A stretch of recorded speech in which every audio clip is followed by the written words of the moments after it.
pour le moment, je vais donner la parole à ma collègue, Madame Pascalidou, qui est donc à distance et qui va revenir un peu sur ce que vous avez présenté, mais du point de vue de l'universitaire. Donc, nous vous écoutons. Bonjour à toutes et à toutes et à tous, et j'espère que vous recevrez bien le son et l'image, et pardonnez-moi d'intervenir ainsi à distance.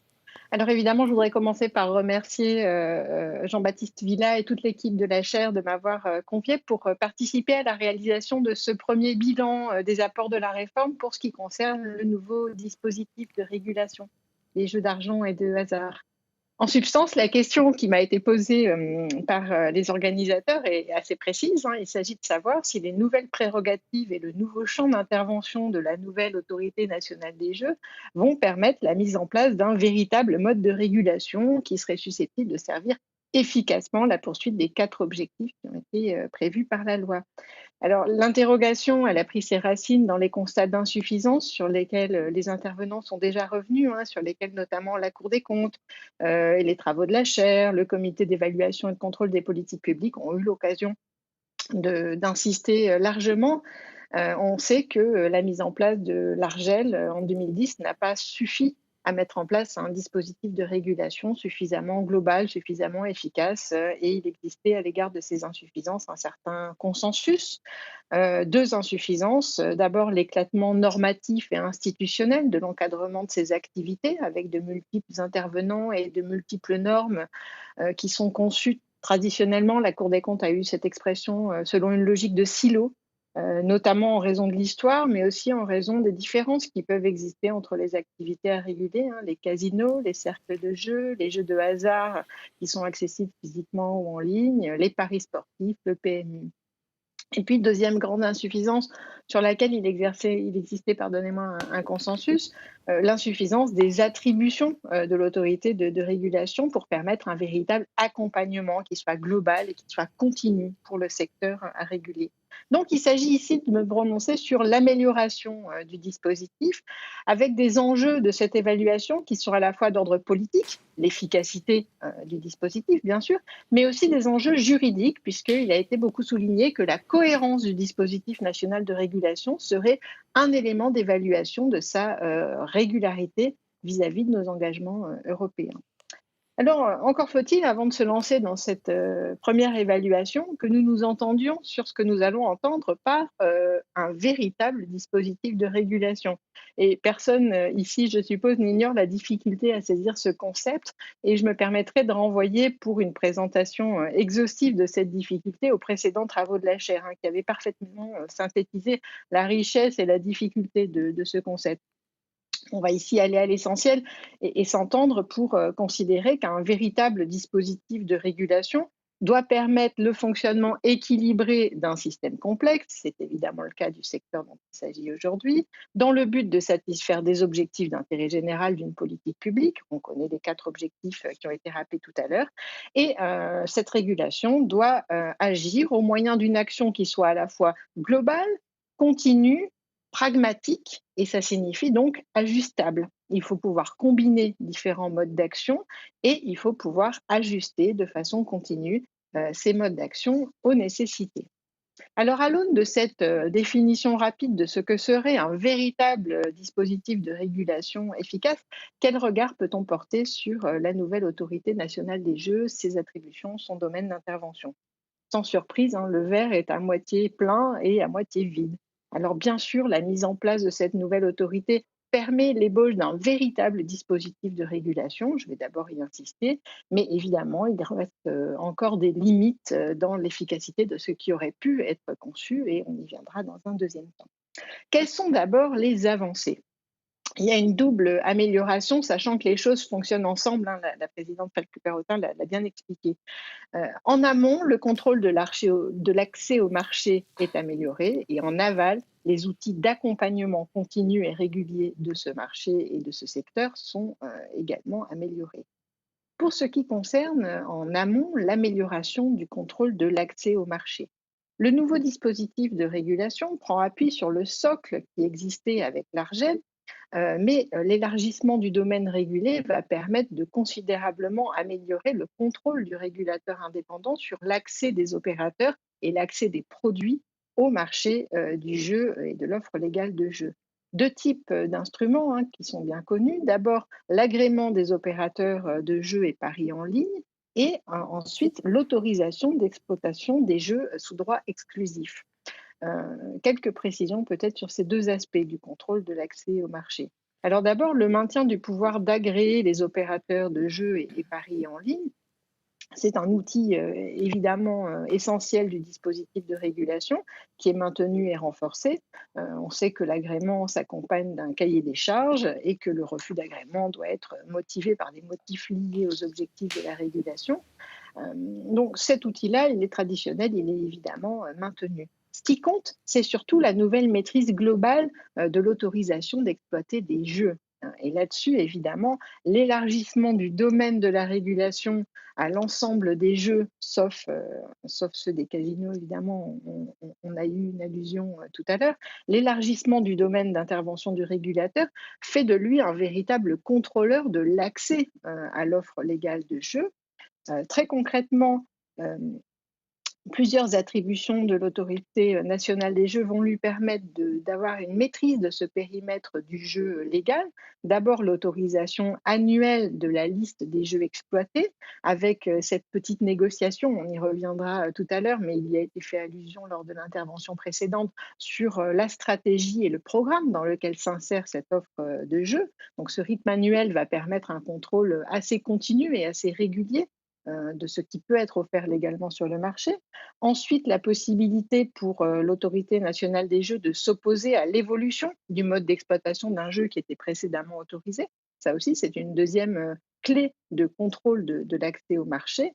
Et enfin, la possibilité pour l'autorité nationale des jeux de n'autoriser un jeu qu'à titre expérimental. Ceci peut permettre peut-être plus d'audace que si l'autorisation était systématiquement totale et permanente. Cette possibilité du régulateur de contrôler l'offre légale de jeu, c'est un outil qui manquait considérablement autrefois. La Cour des comptes, par exemple, l'avait souligné. Évidemment, il y a là maintenant un véritable contrôle de l'accès au marché. Cette amélioration du contrôle de l'accès au marché en amont s'accompagne d'une amélioration en aval du dispositif de régulation, puisque en aval, le nouveau dispositif permet l'émergence d'un véritable accompagnement continu et efficace du secteur régulé. Alors, sur quels éléments repose cette émergence possible d'un véritable accompagnement du secteur régulé? Là encore, on a le socle existant et puis le complément qui va vraiment permettre de déployer cet accompagnement. Le socle existant, c'est le couple contrôle-sanction qui existait mais qui s'appliquait qu'à un périmètre très réduit, qui maintenant va s'appliquer à un périmètre beaucoup plus large avec des sanctions financières ou des sanctions qui affectent l'autorisation pour la plupart des activités régulées, pas pour toutes, parce qu'il reste une compétence ministérielle en la matière, avec des prérogatives de contrôle, Madame la Présidente l'a souligné, qui sont considérablement renforcées avec les possibilités de contrôle sur place. Alors évidemment, ce couple contrôle-sanction, il est indispensable, il ne suffit pas à parler de régulation. On pourrait dresser le parallèle avec d'autres autorités qui, par le passé, ont été accusées d'avoir de simples pouvoirs de gendarmes du secteur et pas vraiment de régulateurs continus. Si on peut parler de l'ébauche d'un continuum, c'est qu'il y a d'autres attributions qui, ensemble, vont permettre de parler d'un accompagnement continu. Alors, je voudrais d'abord relever l'importance des attributions non décisionnelles de cette nouvelle autorité. L'ancienne autorité en disposait aussi. Il ne faut absolument pas minimiser l'importance de tout ce qui permet à une autorité indépendante de prendre la parole, de communiquer, d'élaborer des outils de droit souple. Madame la Présidente Falk-Perrin l'a largement souligné. Il y aura le plan de stratégie triennale de l'autorité nationale des jeux, le cadre de référence, il y aura la communication avec les joueurs. Tout cela est un premier outil qui, combiné avec les autres attributions, va permettre un accompagnement continu. Deuxième outil qui va permettre la mise en place d'un véritable accompagnement continu, c'est évidemment le suivi de la stratégie et du plan d'action des opérateurs. Il en a été largement question tout à l'heure. L'autorisation qui est donnée par l'autorité de régulation des jeux, elle est conditionnée par le maintien des conditions au regard desquelles cette autorisation a été délivrée. Et donc, on perçoit très bien le couple amont-aval qui va se mettre en place avec un dialogue continu et une surveillance continue au stade de la préparation, au stade de l'autorisation, mais aussi au stade du suivi de ce que devient la mise en œuvre du programme de l'opérateur, qu'il s'agisse de sa stratégie promotionnelle, de son programme de jeu, de la prévention du jeu excessif ou d'autres éléments. Alors là, il s'agit vraiment d'un outil qui peut se transformer en outil de négociation et de suivi continu.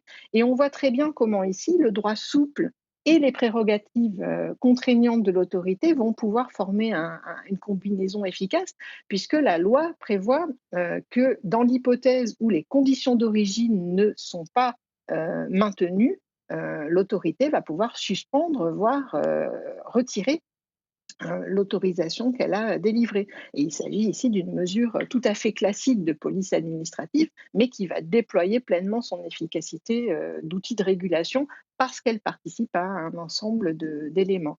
Comme ça a été souligné tout à l'heure aussi, il y a aussi la possibilité désormais pour l'autorité nationale des jeux d'exiger le retrait immédiat d'une campagne de communication qui comporterait une incitation excessive au jeu. Là encore, on a un outil qui va permettre aux régulateurs d'orienter constamment les comportements et d'entrer dans un dialogue avec les opérateurs. Si on ajoute à ça les pouvoirs de coordination avec les autres régulateurs ou les autres autorités concernées par ce dispositif d'encadrement des jeux d'argent et de hasard et la possibilité, vous l'avez souligné tout à l'heure, de dialoguer avec les homologues européens, on voit que le cumul de toutes ces attributions qui sont certaines anciennes, d'autres plus récentes et pour les dernières évidemment tout à fait nouvelles car issues de la réforme de 2019, on voit que ce cumul donne la possibilité à l'autorité nationale des jeux de mettre en place un véritable dispositif de régulation et le verre est donc à moitié plein. Alors si le verre n'est qu'à moitié plein, c'est qu'on peut aussi évidemment souligner qu'il y a une marge de progression, il y a des limites au progrès de ce dispositif de régulation. J'en viens donc aux limites du nouveau dispositif de régulation. Deux types de limites qui affectent encore aujourd'hui le nouveau dispositif de régulation. D'abord, l'absence d'unification totale de ce dispositif, puisqu'il y a encore une certaine fragmentation. Ensuite, on le verra, le caractère encore incomplet des instruments de régulation qui sont mis à la disposition de l'autorité nationale des jeux. Pour ce qui concerne d'abord la limite tenant à l'absence d'unification totale du dispositif de régulation. Je pense qu'on peut aller assez vite sur ce sujet parce qu'il en a été question plusieurs fois ce matin. C'est un reproche qui a été beaucoup adressé à l'encadrement antérieur des jeux d'argent et de hasard. Or, il demeure une forme de fragmentation malgré l'effort d'unification qui est évident et qui a été réalisé. La première limite, c'est le maintien d'attributions ministérielles en marge de celles du régulateur indépendant. Le ministre de l'Intérieur, qui reste le garant prioritaire de certains objectifs de la politique de l'État dans le secteur des jeux d'argent et de hasard, en particulier pour ce qui concerne la lutte contre la fraude et le blanchiment. Le ministre de l'Intérieur, qui conserve la maîtrise très largement du secteur des casinos et des anciens cercles de jeux. À leur égard, l'autorité nationale des jeux n'intervient que au titre de la lutte contre le jeu excessif. On l'a vu, c'est un regret assez largement partagé. Le maintien de cette compétence ministérielle est généralement expliqué par la complémentarité de ces missions de police administrative avec ces missions de police judiciaire. Ces raisons ne sont pas nécessairement dirimantes ou pertinentes, donc la discussion et la marge d'évolution est possible. Mais il y a d'autres attributions ministérielles qui demeurent. On y a fait allusion tout à l'heure, certaines attributions du ministère de l'Agriculture et puis surtout, les attributions du ministère du Budget. Alors, par exemple, le ministère du Budget pourra prendre le contre-pied des décisions de l'Autorité nationale des jeux en matière d'exploitation des jeux sous droit exclusif. Il pourra suspendre ou interdire l'exploitation de jeux qui auraient été préalablement autorisés par l'Autorité nationale des jeux pour un motif d'ordre public. Mais il peut aussi, par le canal du commissaire du gouvernement qui siège au sein de l'Autorité nationale des jeux, faire entendre sa voix et demander une deuxième délibération. Donc on voit que le dispositif de régulation n'est pas encore totalement unifié comme c'était parfois souhaité. Il y a une autre limite à l'unification, à la globalité du dispositif de régulation, c'est l'éclatement interne à l'autorité nationale des jeux avec le maintien de trois commissions spécialisées dans la prévention du jeu excessif ou pathologique, le contrôle des opérations de jeu et la lutte contre la fraude ou le blanchiment des capitaux. Si on ajoute que, en outre, il y a une commission des sanctions qui est entièrement distincte du collège pour des raisons d'impartialité de la répression administrative, on peut se demander si cette structuration assez éclatée va permettre une véritable régulation globale, même pour les attributions qui relèvent de la seule autorité nationale des jeux. On peut quand même relativiser cette critique en remarquant deux choses. D'abord, cette structuration, elle peut avoir un effet ambivalent parce que, puisqu'il peut y avoir une présence des autres régulateurs et notamment des ministères concernés au sein des commissions spécialisées, il peut aussi s'agir d'un outil euh, de coordination efficace. Donc ici, la fragmentation ou la coordination, il faudra voir comment la pratique se met en place. Et puis, deuxième remarque pour tempérer quand même la critique, on voit en écoutant les intervenants précédents que c'est un moindre mal, si je puis m'exprimer ainsi, puisque à l'origine, l'hypothèse de deux collèges séparés selon les secteurs en concurrence ou sous droit exclusif avait été envisagée, et donc le résultat est bien plus unifié que ce qu'il aurait pu être si ces deux collèges avaient été mis en place. Donc voilà pour cette première limite qui concerne les limites à la globalisation du dispositif de régulation. Il reste quand même assez fragmenté. Deuxième limite, et j'en terminerai par là, deuxième limite du nouveau dispositif de régulation, le caractère encore incomplet des instruments de régulation mis à la disposition de l'autorité nationale des jeux.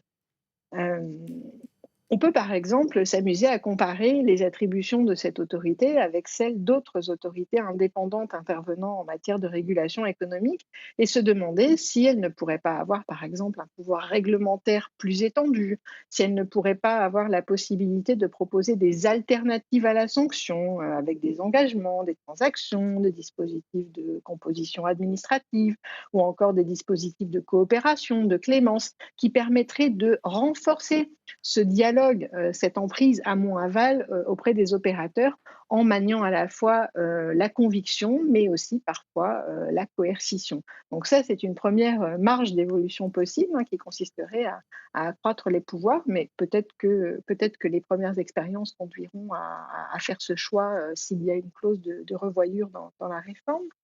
Il y a aussi deux autres sujets clés pour la régulation du secteur dans lesquels les attributions existantes de l'autorité nationale des jeux ne permettent peut-être pas l'ensemble des interventions nécessaires pour une véritable régulation globale, efficace, cohérente du secteur.